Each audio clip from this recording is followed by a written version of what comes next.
So, welcome everyone to our first Trail Hunt International podcast. I'm Alexandra Butler. I'm the founder of Trail Hunt International, and I'm joined today by Angie Walden. So, Angie, do you want to introduce yourself and your business to let everyone know who you are?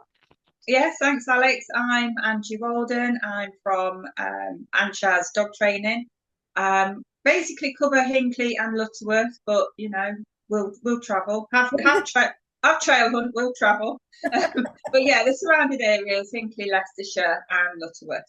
Excellent. So, why did you choose to become a trail hunt instructor and offer trail hunt to your clients? Well, it's nice to jump on something when it's brand new, but doing it with my own dogs as well, it's just such fun. I was into man trailing, which, yeah, is very good for getting the dog's nose engaged, but it is quite intricate with the actual process of actually getting it done. Having to have a person to go missing, but they need to be able to do it beneficial. So it's good for your dog to be able to do it. There's a lot. It's very involved, man trailing. Trail hunting, you can do it on your own. You haven't got to worry about the contamination of the ground and the air, and well, the dogs just love it. I mean, there's just pure joy when they're doing it, and it's just, I mean, when you and I go out, it's just laughing all the time. It's just, the dogs And have that's fun, more we about have us, fun. though, isn't it? It's just teamwork. Yeah, It's no point just the owner having fun if the dog's not having fun as well. So yeah, what's not to love? yeah. So you originally did some man trailing. Do you still offer man trailing as well? Yes, yeah, do man trailing as well. Obviously trail hunt has kind of taken over a little bit, just because the owners can practice at home. They come to me, learn different skills and different exercises to do, because with the trail hunt you can isolate bits of it. You can take bits out. If you don't want to do a full trail one day, you can just take the start out of it and just practice the start, or you can just do odor imprinting with it.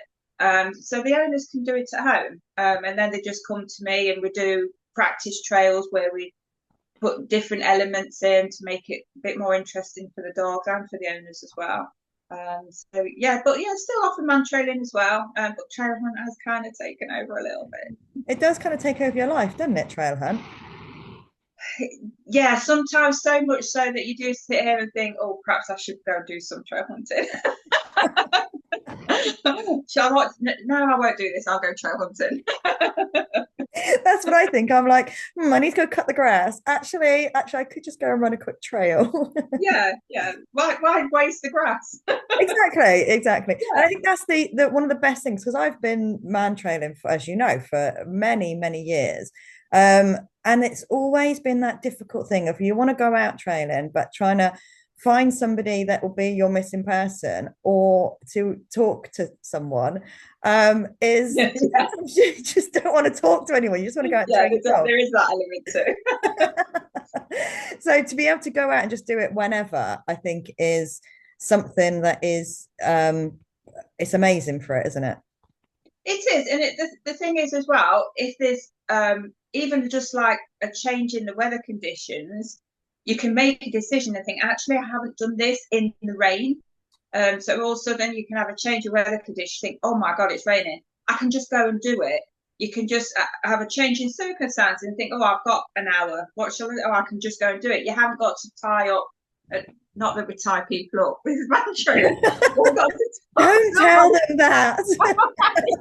That's our Might secret. get more people signing up for hand trailing. Yeah. But yeah, you haven't got to wait for another person to be available. You can just grab your pod, grab your dog, and off you go and get it done. You think, oh, I can do this it's raining. I can go and do that now. Oh, it's quite a strong wind today. That'll be quite testing. Just grab your pod and your dog, and you're off and you're doing it. So yeah, it's all good. You don't have to talk to anyone at all.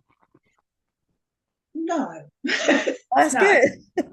I mean, some people like to give the dog quite a bit of a pet talk before they start the trail.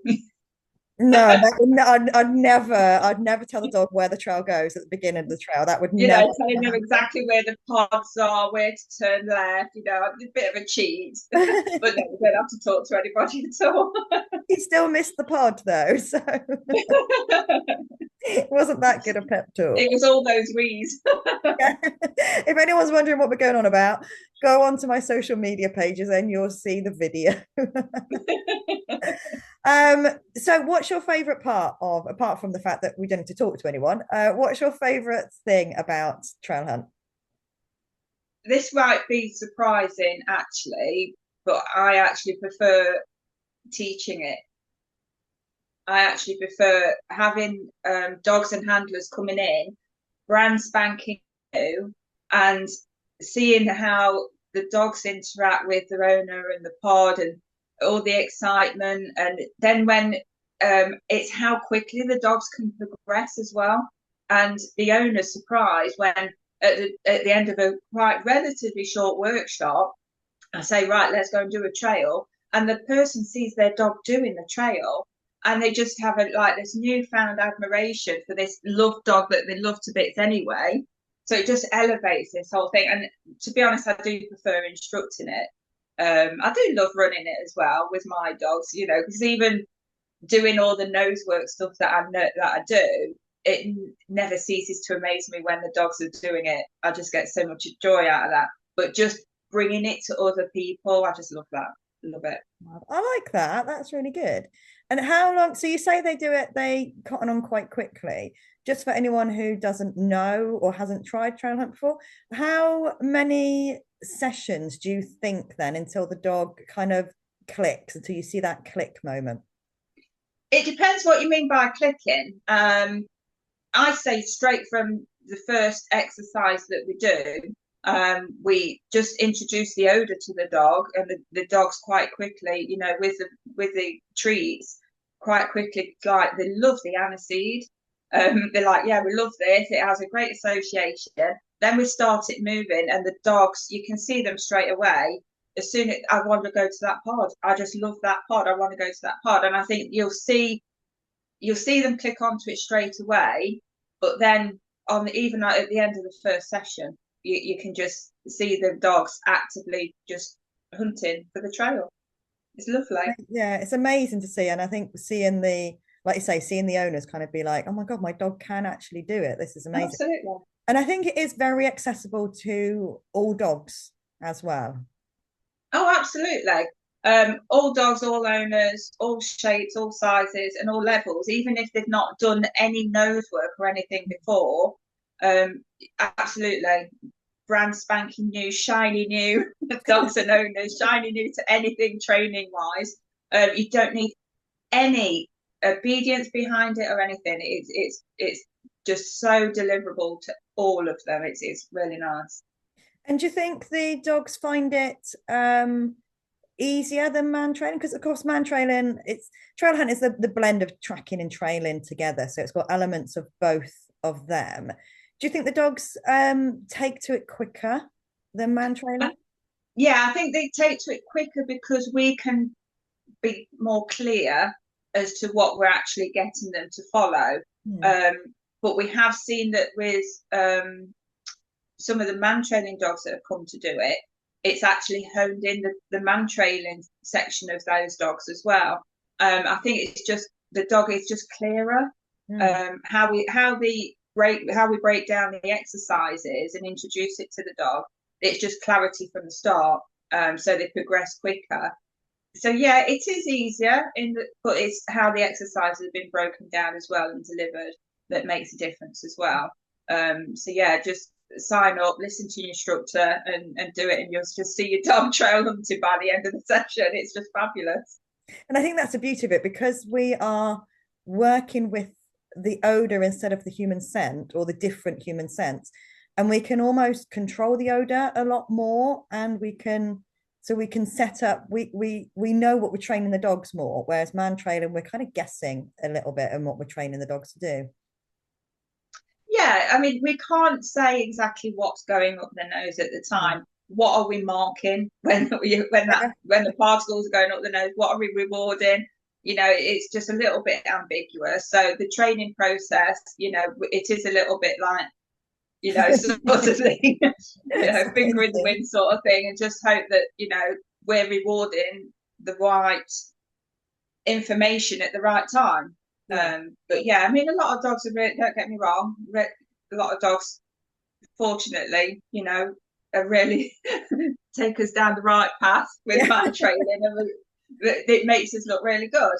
But yeah, we can just provide a lot more clarity with the trail hunt, and it's just easier process for the dog, and you can tell that with the joy because there's a lot less confusion for the dog. But yeah, it does help the dog utilize their training abilities for man training as well. So it does progress them a lot quicker. I think they're able to hone down and just knock the pockets of scent easier, and just ascertain is exactly what they're going to use and how to use it. So yeah, I No, think it yeah, go on. that was one thing that a few people have been almost a bit worried about is whether the trail hunt would, if you got a dog that has been doing man trailing, whether trail hunt would interfere with man trailing. And I've only ever seen it actually increase the dog's man trailing abilities, and they can do both at the same time. Have you seen that with your clients?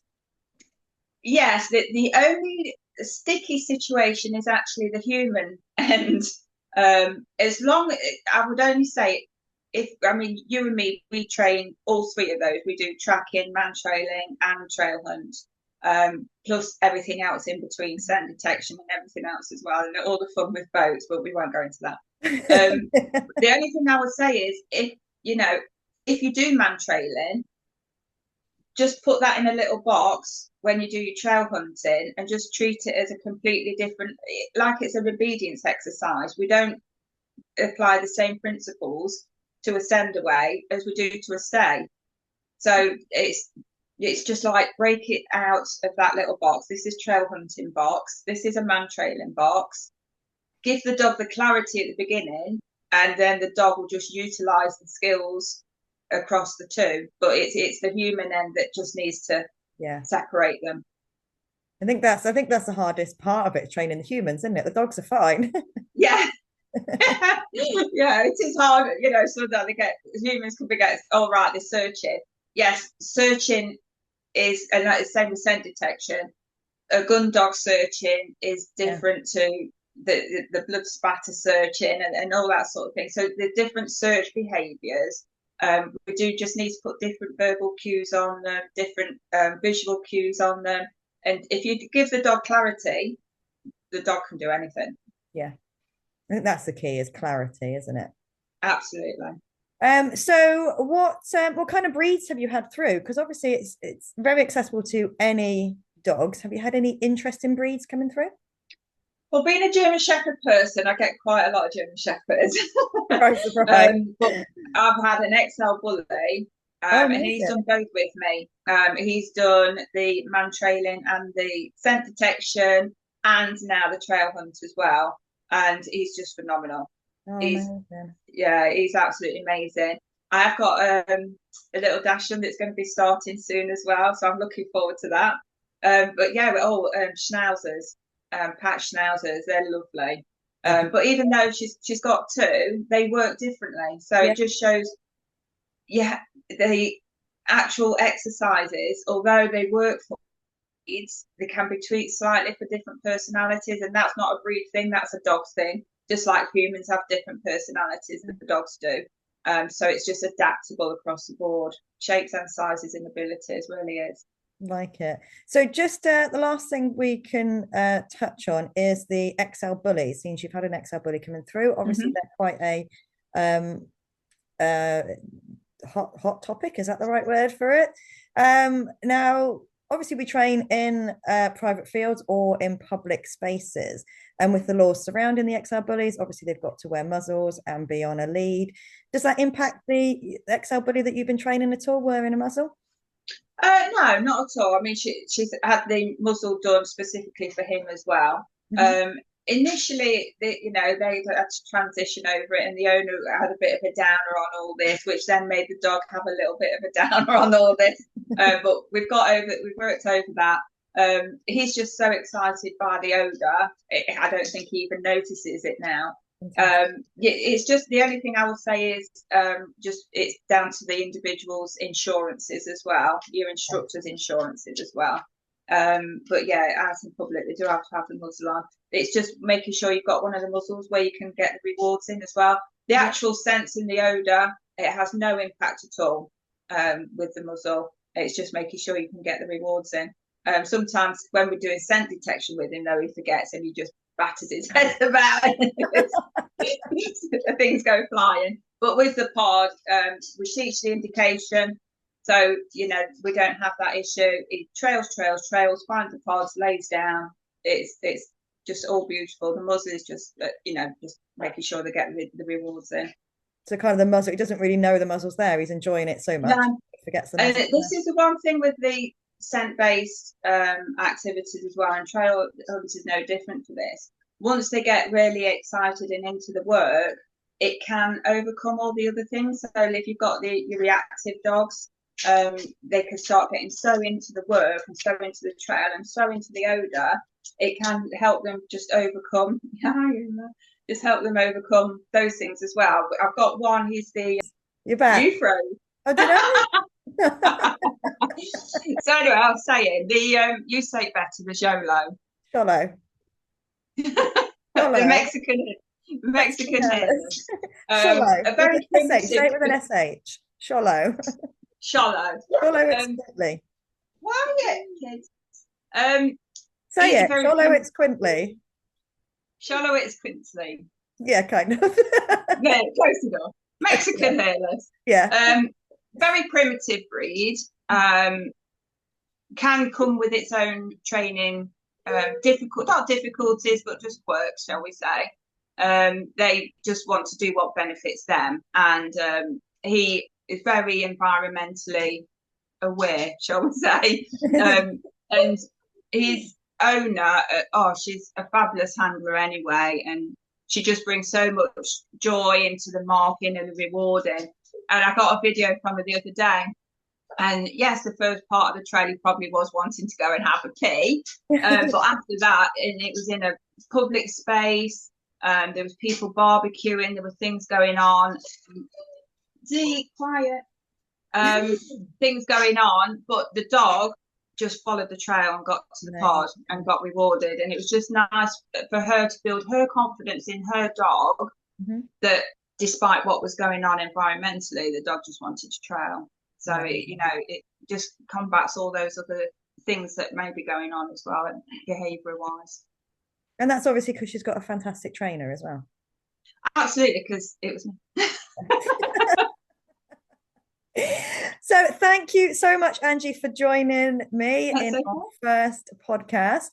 Do you want to just mention your business again, just in case anyone wants to contact you? They're in the area. Yeah, Anchaz Dog Training. The email address is anchazdogtraining@gmail.com, or there is a website, anchazdogtraining.co.uk. There is a bookwen.com/Anchaz Dog Training.